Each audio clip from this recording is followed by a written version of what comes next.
Здраво живо, јас сум Димче, добре дојдовте во уште едно моје видео.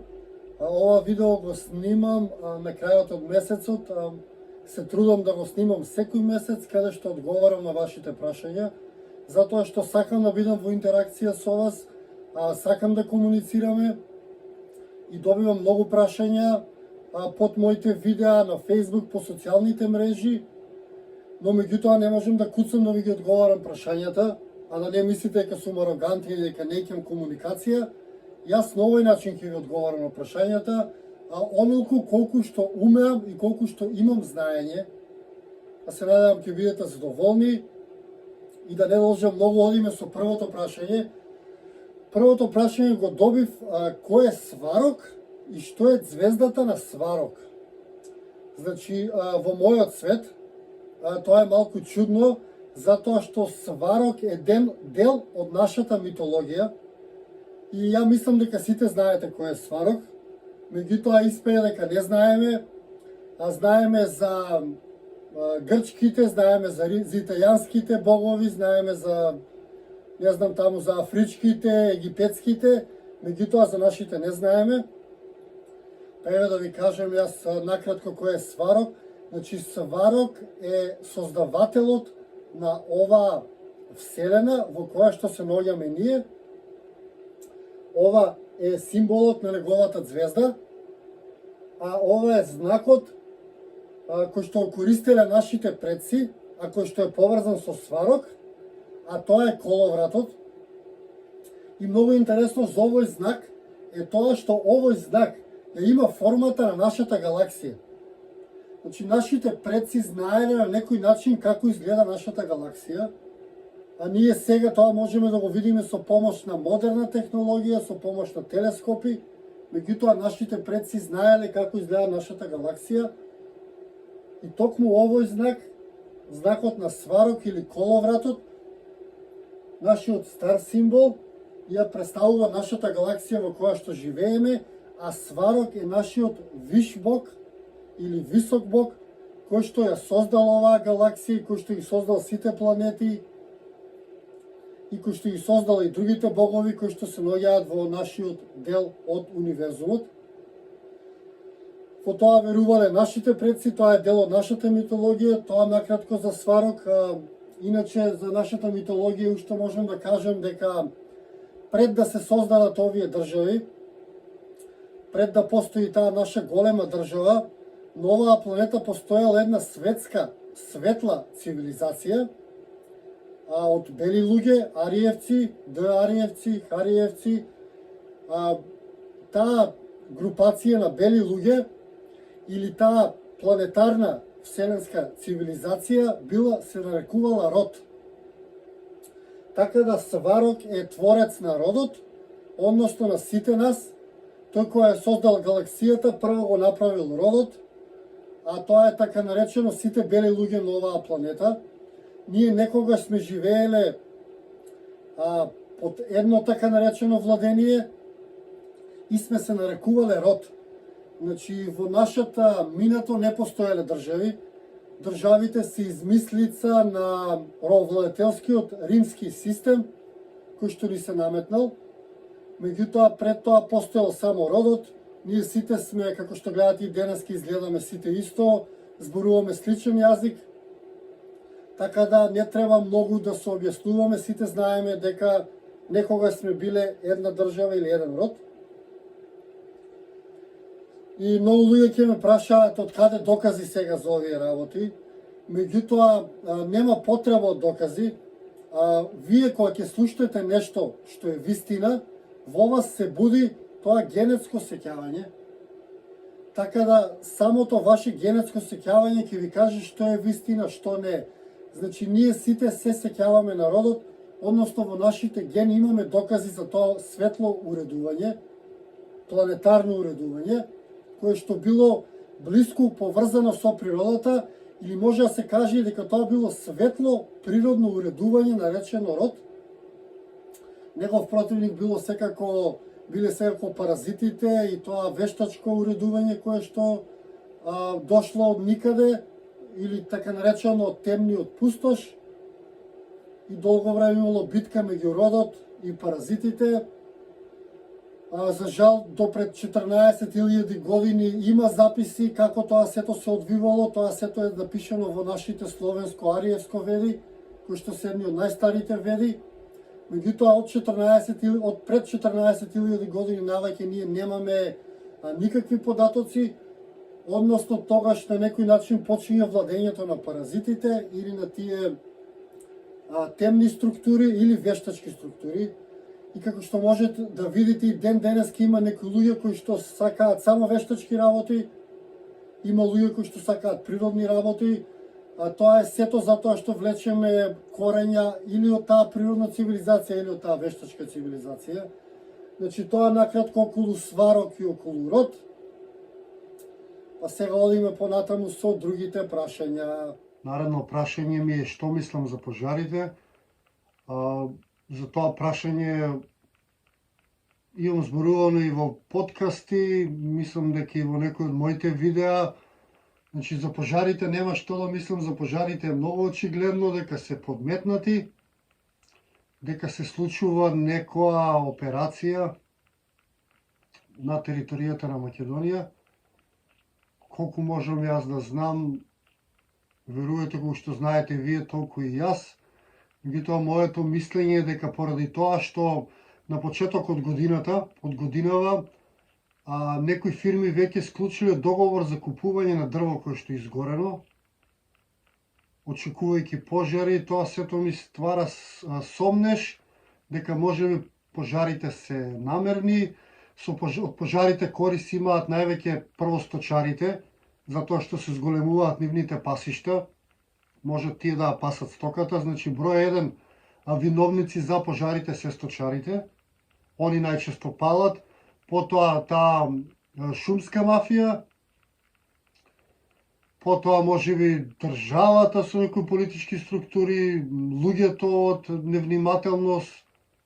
Тоа мислам јас за пожарите. Тоа се сите, за мене најголеми виновници се сточарите, кои што палат шуми за да си ги зголемат своите пасишта, потоа капиталистите, меѓутоа, така наречено, сите ние сме криви за пожарите. Така ќе кажам. Како размислувам, само ќе ги набројувам, но сите ние сме криви за пожарите. Тоа мислам за пожарите, дека сите ние сме криви за пожарите и за тоа што се случува во Македонија. Одиме на наредното прашање, имав прашање за водата. Дали секоја вода лечи или ние со нашите информации помагаме на водата да лечи? Значи водата лечи. Ја мислам дека секоја вода што е жива вода има способност да лечи. И мислам дека исто така можеме ние да ја дадеме информации на водата, но само доколку таа вода е жива. Например, исто како човек, ти можеш на жив човек да му дадеш информација, не можеш на заспан човек да му дадеш информација или на починат. Исто и со водата. Значи, мислам дека секоја жива вода лечи и мислам дека секој што има здравствени проблеми треба да почне да пие жива вода, односно колку што може подалеку од населени места да најде вода која што извира од земјата и таа вода да ја пие. Имав исто така прашање поврзано со кукичката, освен за символите, ме прашаа дали сум имал проблеми со дожд. Јас не сум имал проблеми со дожд, затоа што оваа куќа е изолирана.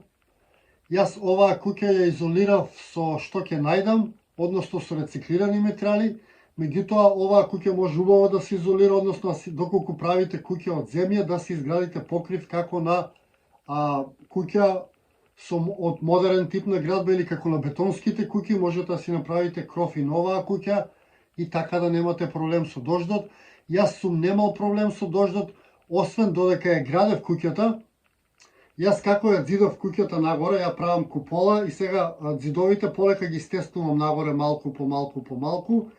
И кога стасав да горе, решив да оставам отвор горе, односно да не ја затворам куполата, да си ставам прозор горе.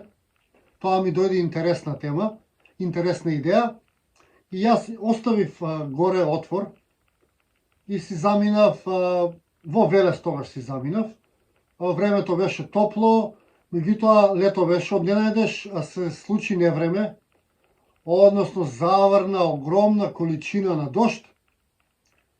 И мојата куќа стоеше горе со отвор, замислете, горе отвор. И јас седам во велес немоќен, оно истура со саати врне, и јас си мислам дека толку од мојата куќа, затоа што е направена од земја, затоа што има премногу дожд, мене не ми, ако ми беше затворена, тогаш можеби дел од водата ќе се одлиеше.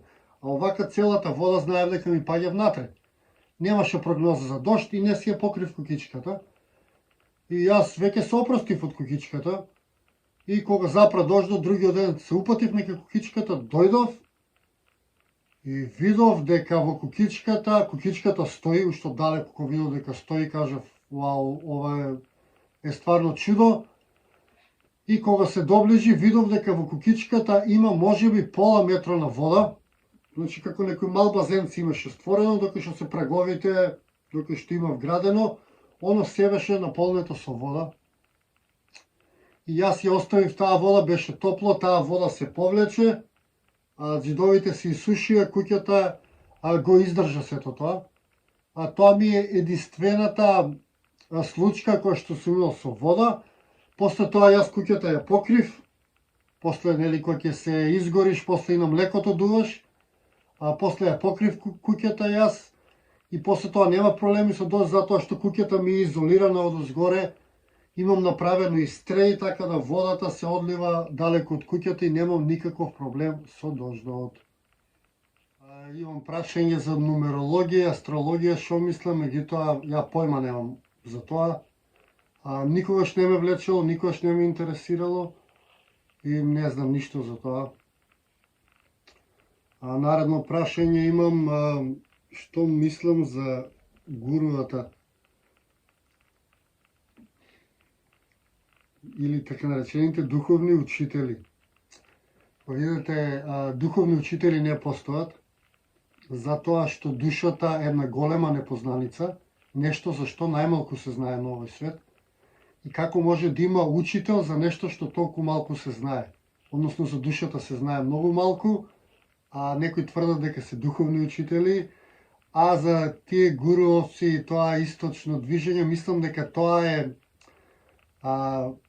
едновично шоу и едновична занимација за средната и богата класа да си го пополнат времето. Значи, и мислам дека е тоа опасно по психичкото и менталното здравје на луѓето, да се занимаваат со тие работи. Тоа е моје мислење, знам дека тоа е сега популарно, меѓутоа тоа е еден обичен бизнис, тоа е гранка на капитализмот и е насочено кон таа средна и богата класа, затоа што они имаат време, имаат пари, нешто им фали у животот, па они тука пробуваат да најдат нешто. Меѓутоа, ако едно нешто видов, тоа е дека нема ништо по тие источни пракси или гуруа и така натаму. Стварно, сите што сте биле таму, свативте веќе дека нема ништо, нели, после толку години поминати. Тоа е моето мислење. Има убави луѓе што се занимаваат со тие работи, имам јас многу пријатели, се надевам дека ќе си го изчуваат своето психичко и ментално здравје, затоа што од друга страна видов многу луѓе кои што го изгубија психичкото здравје занимавајќи се со тоа хоби, или не знам како да го наречам. Не е тоа духовно движење, што кажав, не може да биде ништо духовно, затоа што многу малку се знае за тоа. Меѓутоа, како и секоја работа, има позитивни и негативни работи. Јас позитивните работи ваму не можам да ги видам, а негативните ги увидов кај многу луѓе. И како што вика еден мој пријател, името гуру значи да ви гурне некаде. Ете така. Тоа околу гуровците, не знам дали бев брутално искрен или не знам шо, ама тоа е моето мислење за гуровците. И би препорачал да се, ако видите гуру, вие да преминете на другата страна од улицата. Ако има таму некој гуру предавање, ви бегате што можете подалеку, затоа што се вешти манипулатори, сладкоречиви и многу лесно ќе ве заведат, нема да знаете кај ви е крајот, нема да знаете кај да си ја најдете, кај ви е главата. и што е најтрагично, ќе ви исцедат со пари, ви ги земат сите пари, затоа што, како што кажав, тоа е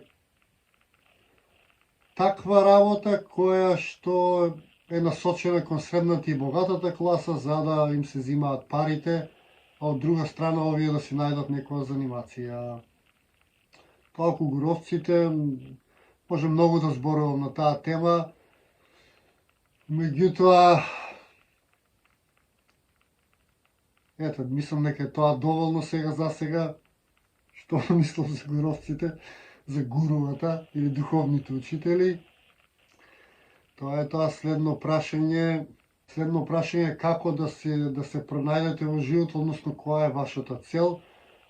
Исто и за тоа зборував во некои претходни видеа, значи сите сме дојдени тука на оваа планета со некоја одредена мисија или задача. Например, кога одиш на работа, тебе ти даваат дневно што да сработиш, така? Така и ние кога идеме на оваа планета, нас ни е дадено што треба да сработим, односно која е нашата улога на оваа планета, и тоа може да го постигнете преку развивање на својата индивидуалност. Че преку развивање на својата индивидуалност, вие ќе дојдете до вашата мисија зашто сте на оваа земја. Снемувам меморија, ми кочи телефонот, тука би завршил со прашањата, со оние поинтересни прашања, ќе се потрудам и другите прашања да ви ги одговорам. Немам меморија, цело време станувам, бришам, па пак снимам и така, меѓутоа тоа ќе во наредно видео ќе ви одговорам на другите прашања кои што ми ги поставивте, затоа што како што гледате се трудам да ви дадам поопширен одговор, за да бидете задоволни и вие, а и јас со мојот одговор. Ви благодарам луѓе што го изгледавте оваа видео, останете ми во добро, се гледаме во некое мое наредно видео или низ нашата убава Македонија. Поздрав и секое добро!